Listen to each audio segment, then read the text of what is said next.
राज्यामध्ये पंकजा मुंडेच्या सभेने अनेक जण खासदार होत असतील, त्यांची आडनावं जर तुम्ही बघितली तर त्यांना का प्रश्न नाही विचारला जात जो पंकजा मुंडेला विचारला जातो, गोपीनाथ मुंडेंना विचारला जातो.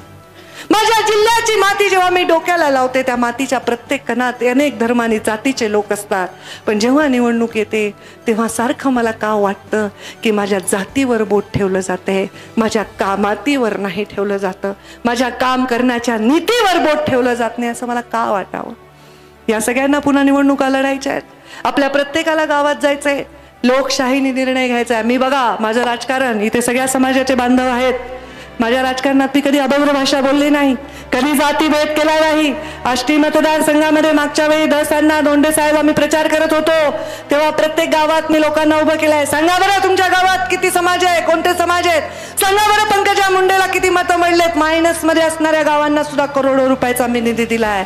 कारण मी सत्तेत येते तेव्हा एक माऊली सत्तेत येते, मी कोणत्या नेत्याची सावली नाही, मी तुमच्या सगळ्या जाती धर्माच्या लोकांची माऊली आहे.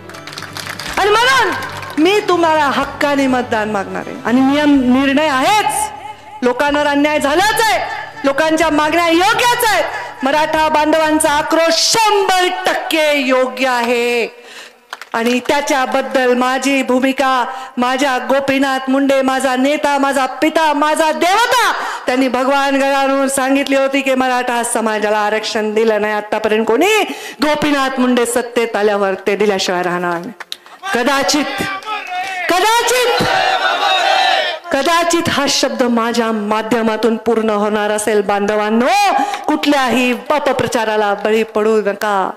ओबीसींचं संरक्षण करताना मराठा समाजाच्या अधिकाराचं, त्यांच्या भविष्याचं रक्षण करण्याचं कर्तव्य माझं आहे. कोणीतरी हे कारस्थान करतंय, कोणाला तरी ह्या समाजांमधलं सौख्य, समाजांमधली एकजीवता ही सहन होत नाहीये ना, असं कारस्थान करणाऱ्यांना आपण हे कारस्थान यशस्वी होऊ द्यायचं नाही.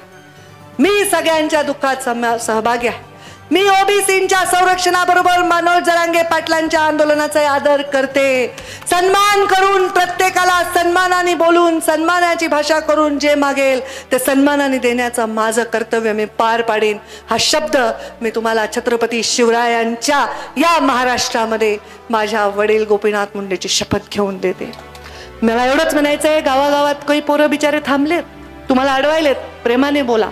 काही नाही, ते जोरात ओरडायलेत, तुम्ही हळू बोला. ते चिडून बोलायलेत, तुम्ही नम्रपणे बोला. ते रागावून बोलायलेत, आक्रोशाने बोलायलेत, तर तुम्ही प्रेमाने बोला. ते जर हात उगारलेत तर तुम्ही दोन्ही बाहू पसारून त्यांना आपलंसं करा, शांत करा आणि त्यांच्याशी संवाद करून त्यांच्या प्रश्नांचा निवारा करण्याचं वचन त्यांना द्या.